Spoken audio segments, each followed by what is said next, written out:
Auzubillahiminash-shaytanir-rajim. Bismillahir-rahmanir-rahim. I am Professor Dr. Zohra Nazir Kiani from Physics Department of Lahore College for Women University Lahore. I am teaching you MS Physics course Semiconductor Electronic Devices, and you know that we are discussing fabrication of p-n junction. So far, we have studied the general shape of p-n junction, how p-n junction is forward biased, how it is reverse biased. And I think you must have understood now that for any junction to accomplish, first of all, on the semiconductor substrate, we have to deposit an insulator layer over that semiconductor material. So we have discussed the thermal oxidation of silicon to get silicon dioxide layer or silicon substrate, and the chemical vapor deposition CVD to deposit insulator layer on the top of the semiconductor material. Then we discussed doping, that is a diffusion, that is how you can add different dopant in a semiconductor material to make it p-type or n-type, or make it heavily doped or lightly doped. So we have discussed the diffusion yesterday. Now we will study the topic rapid thermal processing. You know that whenever there is a fabrication process, there is always a furnace is involved um, to complete the processing. Whenever you put your material or your device in the furnace, what will happen? It will go to the crystallization, that is impurity. You will get rid of all type of the impurity, and the proper crystallization and stabilization will be obtained. But rapid thermal processing is somewhat different from the your furnace which is normally used. Now this is the general figure of rapid thermal processing. You may get different models, different type in your labs, but this is the general configuration, that here you have got a table. Here you have got a table on which you will place the sample, and your X-rays will fall from here. They will strike the substrate and then they will go to the scatter. And here you have got the halogen lamps here. This is a quartz chamber in which all assembly is enclosed. Here gas inlet, from here gas outlet. These are the guide rails, and here are the halogen lamps with the help of whose light we can just produce heat and get our thermal processing. Now this is the front view, that is, these are quartz rods. Here you can see quartz rods. Then here is the red is the sample, this green is the susceptors, and this is the front view. Now this is the side view. Here is the thermal couple bonus susceptor, and this is the side view machine, but you may have got different machine in your lab. Now what you are going to achieve in rapid thermal annealing. Basically in rapid thermal annealing, here you have got wafer or substrate, silicon wafer, which you have to irradiate it. And what will happen here, what will going to happen here in this case, we have to consider its assembly in detail. Now what is the need of rapid thermal processing? Many thermal steps which are performed in furnaces are being done using what is called the rapid thermal processing. This include rapid thermal oxidation, annealing of ion implantation, and chemical vapor deposition, among which thermal oxidation and chemical vapor deposition is discussed, and ion implantation will discuss tomorrow, inshallah. So here you can see a simple rapid thermal processor where instead of having large batch of wafers in conventional furnace where the temperature cannot be changed rapidly, single wafer is held face down to minimize the particulates.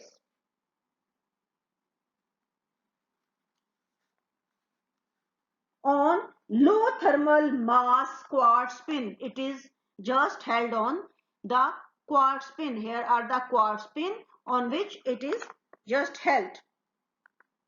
Surrounded by a bank of high intensity,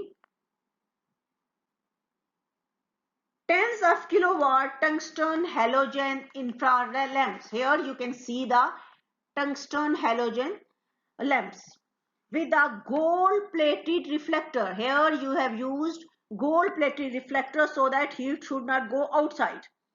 By turning on the lamps, when we will turn on the lamps, the high intensity infrared radiations shine through the quartz chamber. Here is your quartz window, and is absorbed by the wafer, and it will go to the wafer, causing its temperature to rise rapidly from 50 to 100 degrees C. Now, what are the advantage of this rapid thermal processing? Short processing time, less dopant diffusion and contamination, and disadvantages: temperature is required, and temperature measurement control is required, wafer stress and throughput. And basically, wafers are heated from 600 to 11 degrees C quickly under atmospheric conditions. That is, no vacuum is produced. Here is the gas inlet side, and here pyrometer is attached. What is the function of pyrometer, girls?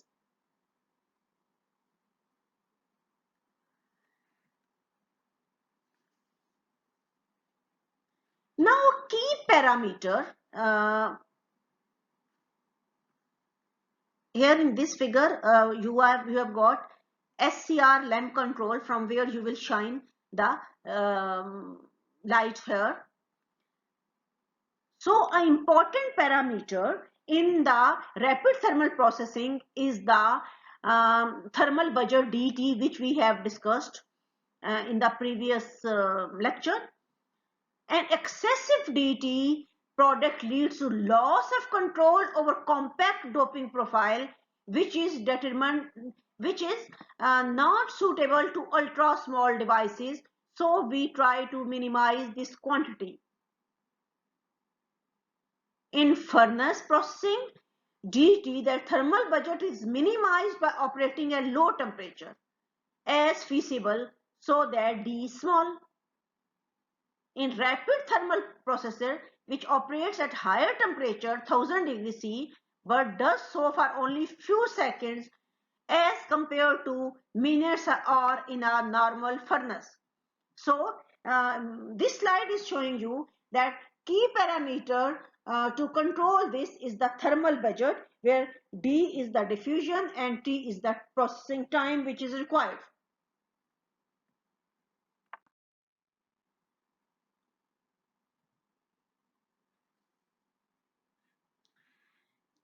Now this is the figure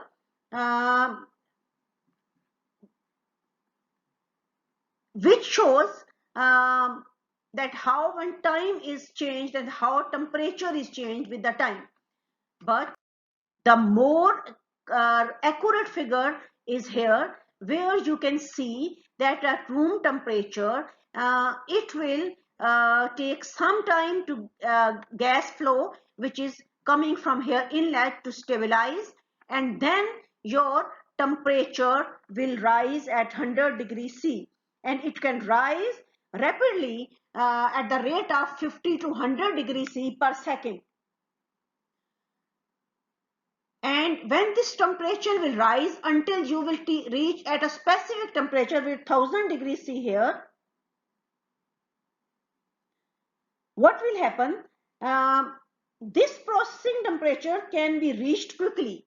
Now this is the processing, that is rapid thermal processing, which is taking place at 1000 degrees C. Initially gas flow stabilized, then there is rise in temperature, then your process will start. So the process temperature can reach quickly after the gas flow have been stabilized in the chamber.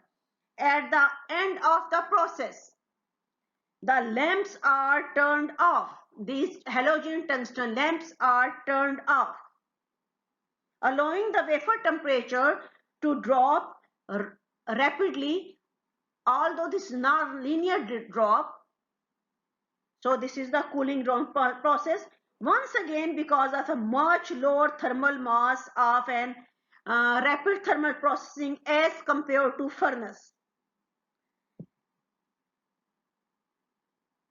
In RTP, therefore, temperature essentially is used as a switch to start or quench the reaction.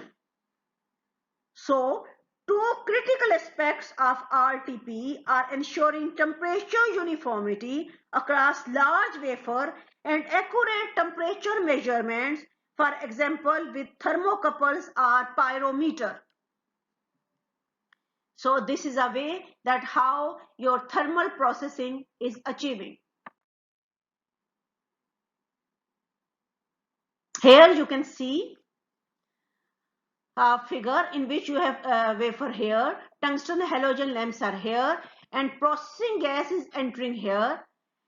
It is performing the processing and then it is going out from the exhaust. And your tungsten halogen lamps are present inside the this equipment lengthwise to your tungsten halogen lamps. Now, what is the benefit of rapid thermal processing? That is improved properties, unprecedented stabilities, and H2 production. Here you can see that you have got glass on which you have got FTO, then bismuth oxide layer, and on top there is copper oxide layer. During thermal processing, what will happen? These two will make a compound that is copper bismuth oxide. So what are the key findings here of a rapid thermal processing? Popularity of flashed assist rapid thermal processing. As I have shown you some lamps which were known as the SCR lamp, which are flashing the light. So what is the benefit of that? Vendors are increasingly opting for the flash assist rapid thermal processing technique for ultra shallow junctions. Then second, shift from furnace heating techniques to rapid thermal processing. The use of rapid thermal processing in wafer layer fabrication is gaining preference over conventional furnace heating techniques, because in this case, this processing is achieved in a very small time, in few seconds, as compared to furnace where hours are needed. Then growing demand from PV cell industries. One of the trends emerging in the market is growing demand for rapid thermal processing equipment from the PV cell industry. Then next is application in CMOS fabrication. Girls, we have discussed CMOS fabrication in detail in the integrated circuits. So CMOS are used in microprocessors, static RAMs, and digital logic circuits because of their low static power consumption and high noise immunity. Then adoption of accurate temperature measurement devices. Their use in rapid thermal processing is gaining popularity to overcome the difficulties caused by temperature gradient, which is not produced in this case. So here this is the end of my lecture. Now I want to ask you one question, that what is the benefit of this rapid thermal processing? What you have got? That what is its basic purpose? Please answer the question in my Google class in a half an hour. See you tomorrow, inshallah ta'ala. Thank you for your concentration.